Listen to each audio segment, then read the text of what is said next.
Hi, it's Mike again, and welcome to CD number 7. We're going to talk on this particular CD about the listing presentation.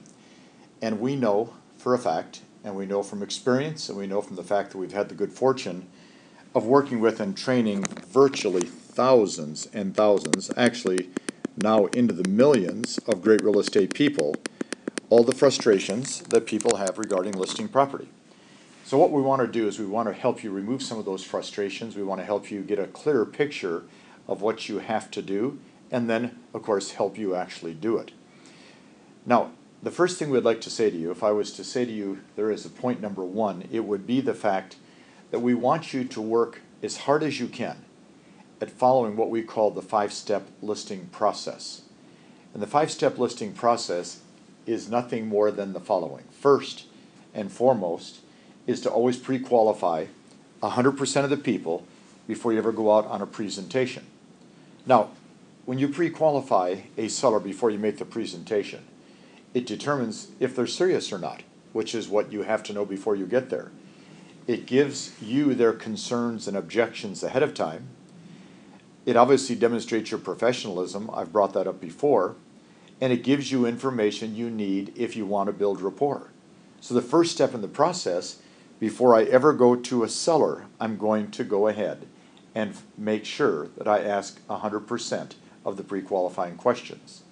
The second step in the 5-step process is to mail or deliver, either one, a pre-listing package, and usually this should be in their hands 24 hours in advance, and your pre-listing package should include a list of personal references, a copy of your plan of action, what you do to get a home sold, a copy of your track record or the company's track record, how many sales have you had in the last 12 months personally, etc. A completed CMA with suggested list price, a completed net sheet, obviously a completed contract, and then any disclosure statements that are required. That package should be in their hands 24 hours in advance of you making your presentation. It sets them up for what you're going to do when you get to the house.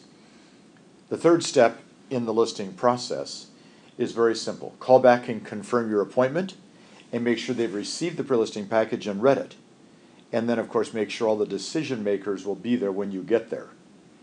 The fourth step in the listing process, now I know what some of you are going to say. Well, Mike, when you put in a completed CMA and you put in a completed net sheet and a completed contract and you call back and confirm, they might just look at that and cancel the appointment. And I will tell you, probably one time out of every 100 presentations that you're going to make, they will cancel the appointment. That's okay. I would rather have them cancel the appointment with you before than virtually get out there and spend 30 minutes, an hour, and then not get the listing. You're saving time. Now, some of you will say, well, when you call back to confirm, they're going to bring up objections from the pre-listing package. And they may. For example, you've put in your pre-listing package on your contract the price. You've put that on the CMA. And there's a good chance they're going to say to you, for goodness sakes, I looked at your contract and you set a price of $495,000. That's ridiculous. And they're going to say, if that's the price you want, we're not interested. And of course, your response will be, well, I'm glad you brought it up. Why don't we talk about the price the moment I walk in the door? See, you're going to actually draw the objection out. For example, they could say when you call back to confirm, 6% commission, are you crazy? We wouldn't pay more than 4% commission under any circumstance. And you say, great, I'm glad you told me that. Why don't I discuss the commission with you at the moment I walk in the house? Step 3, the call back and confirm, really makes a difference for step 4, which is show up physically, mentally, and emotionally, and remember to be early in the process. See, the problem most agents have is they show up and they're always helter-skelter, they're always all frustrated, they're shuffling briefcases and paperwork and computers, and they run into the house and they're all scattered. Well, if you show up at the house 15 minutes in advance and you park your car in front of the house and you just calm yourself down and you review all the materials you've sent them and you review your listing scripts 2 or 3 times your presentation, and then 5 or 6 minutes before the appointed time, you professionally walk up to the door. Now you're prepared physically, mentally, and emotionally. But the truth is, the listing presentation process revolves around the 5th step, which is follow the scripts verbatim. Read them to the client, if you have to, Always have a copy of your scripts with you. And I got to tell you guys and gals, I used to walk in the front door of the house and say to the people, I've written down some very important questions. Do you mind if I just read them to you now? They'd say, great. And I'd read them to them, and guess what? I would get listings every single day. If you've seen me speak, which obviously some of you have, I always have my notepad or my book in front of me, and I'm just reading out of my notepad and the book to all of you in the audience. It's called life. That's how people do things. So, 5-step process. Pre-qualify 100%. Mail or deliver a pre-listing package. Call back to confirm that they've read it. Show up physically, mentally, and emotionally for that presentation. Be early, and then follow the scripts verbatim. Now, the second point I want to bring up to you. If you think these 5 steps don't apply to you, it's because your ego is generally in the way. And you know, we've talked about that a little bit on CD 1, 2, 3, 4, 5, 6, and now again on 7. And the reason I talk about it so often is because the biggest challenge we have in coaching great people like yourself is to get the ego out of the way. If these 5 steps don't apply to you, I will almost guarantee you your ego is in the way. Point number 3, create what we call a pre-appointment routine for yourself. A pre-appointment routine. We talked about that when it came to prospecting, having a pre-prospecting routine. You'll notice that we are always trying to make a system, put a system in place. We're trying to systemize your business. We're trying to systemize your behavior and activities so you have a clear path that you follow every single time. This is what a doctor does. This is what a pro football team does. This is what a professional golfer does.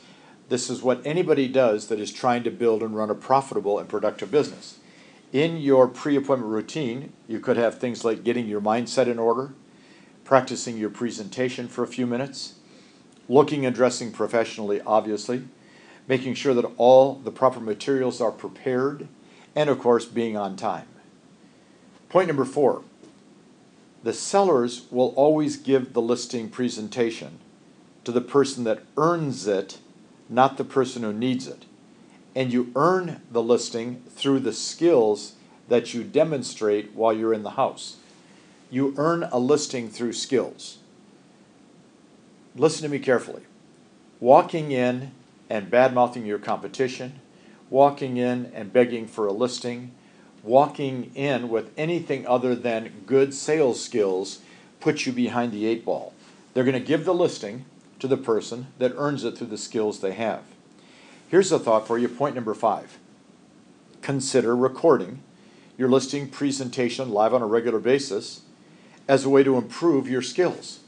I tell this to people all the time. Record your listing presentation live.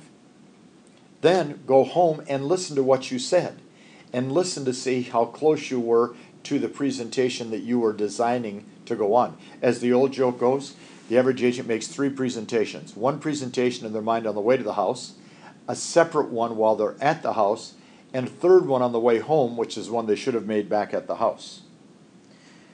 Point number 6, it's common to ask sellers why they didn't list with you. Why not ask them why they did list with you to build your confidence? I mean, I've said for years, if you don't get the listing, say to them when you're all done, I appreciate you're going to list with somebody else. May I ask why you chose not to list with me? But on the other side, if they've signed the contract with you, smile and say, so let me ask you this question. Why did you decide to sign that contract with me and not somebody else? Talk about building your confidence, because they're going to tell you at that moment probably how great you are. Point number 7, listen to the prospect with the intent to understand what they're saying to you versus listening to them so you can make a quick response. You know, a big part of selling is obviously asking questions. A big part of asking questions is listening to the answers. And of course, the better prepared you are, the more scripted you are, the easier it is to respond to any questions that they ask. And of course, you've heard this particular point before. Point number 8, knowledge equals confidence, ignorance equals fear. Sellers do not want to hire an unknowledgeable or unconfident agent. Confidence comes from the knowledge of the material you're presenting. Confidence comes from the knowledge of the material you're presenting. It comes from your ability to know what to say and what to do and convey that to the seller. Point number 9, remember that first impressions are always critical. That includes everything from the clothes you wear, how well you're groomed, if your shoes are shined, to the smile on your face, to the strength of your handshake. Possibly think about upgrading everything a little bit. Because, see, they do judge you the moment they open that door. I mean, the moment they open that door to have you come in, they start judging you. It's not fair, it's not right that they do, but that's called human nature. They judge you. Point number 10, a great sales presentation, which is what your goal is all about asking great questions, not telling them what you're going to do or what you think. Great salespeople are great because of their ability to ask questions. If you really take a look carefully at the listing scripts that you have, it's 100% question-based. Look at everything we teach at the Mike Ferry organization. It's all question-based. Point number 11, asking questions allow you to maintain control of the presentation, also your understanding of the market and how you can help them achieve the goals they have and what they've set. And these questions you ask can be the deciding edge. Watch, guys and gals, they want somebody to walk in that house and take control. They want somebody to say to them, this is what has to be done. Now, they're not always going to like what you have to say, but they respect the fact that you're a professional person and control the conversation. Point number 12, work under the assumption because of the pre-qualifying. Now, listen carefully. Work under the assumption that because of the pre-qualifying, you can virtually use a 1-minute listing presentation and that it would work. Let's review that. Okay? You've done the pre-qualifying. You've sent out the pre-listing package. You call back to confirm. It's 7 o'clock. You knock on the door. Mr. Smith opens the door. You walk in with Mr. Smith. You say to Mr. Smith, would you mind if I take a quick look around your house? And they say to you, well, do you want us to show you through? You say, no, I'll meet you in the kitchen. Let me just walk through and look at the home the way a buyer looks at a house. And you walk through the house, then you walk back into the kitchen table, wherever they're sitting, and you start by smiling and saying, there's 3 questions I need to ask. May I ask them now? They say, great, what are they? Well, question number 1 is, do you folks have to sell this home? Now, you wouldn't be there if they weren't going to say yes, and they say yes. And do you want to price the home to sell or keep it on the market for a long time? No, we want to price it to sell. Great. And number 3, would you like me to handle the sale for you? Now, if they smile and say yes, in essence, isn't the presentation over? See, the truth is you can list property in 1 minute or less if you follow this 5-step process completely. Now, watch point number 13, okay? Be enthusiastic, be energetic during the presentation because logic makes them think, but emotion makes them act. If you're not an enthusiastic, energetic person, you have to fake it. Period. You have to fake it.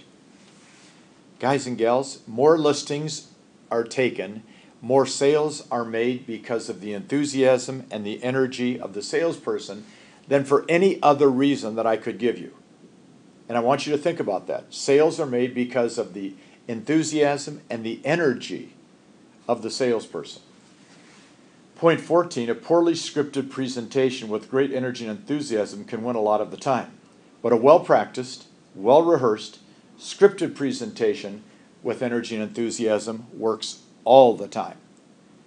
You need to put yourself on pace to get 75 to 80% of the contract signed after you make a listing presentation. If you're getting less than that, it's because you're not following the scripts. Point number 15, remember it's showtime.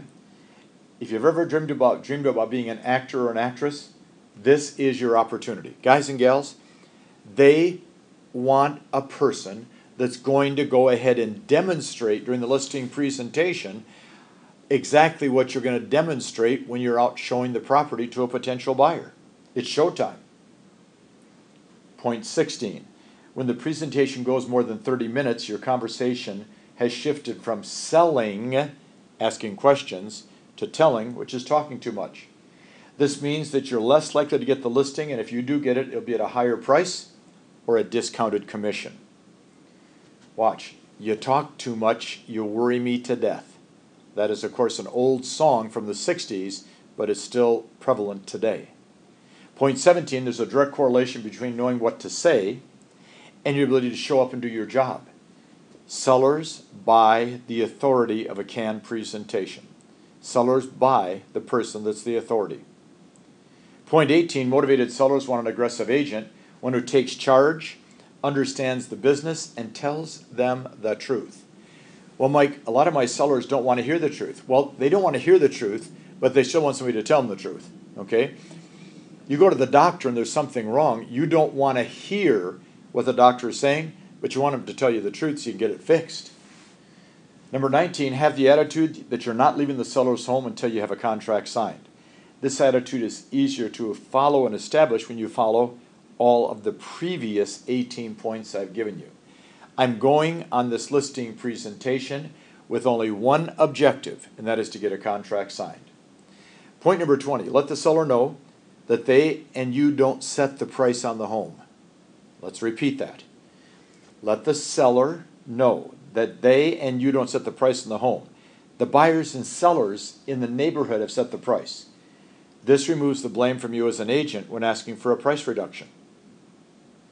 Point number 21 then ties right into that, having a strong knowledge of your multiple listing stats, days on the market, total number of listings available, total number of new listings per month, total number of homes that sell per month, total number of closings per month. Those stats give you the power and make you the authority, and also takes the blame off of you for the price. And then, of course, the last point on listing property, be sure to practice the answers to all the objections you received while qualifying, and be sure to practice all the answers you receive when you make your presentation, so the next time you pre-qualify and your next presentation, you're better prepared than you were the last time. Guys and gals, there is not a reason in the world why each of you cannot become the most effective salesperson in your community, in your marketplace, in your company. And your ability to become effective depends upon the level of skills you have, which is asking questions, and the scripts you use. Let's master the scripts, master the skills to master our ability to list property. Go back and listen to this particular CD several times, and you'll become a stronger agent each time. I'll look forward to talking to you on our next CD.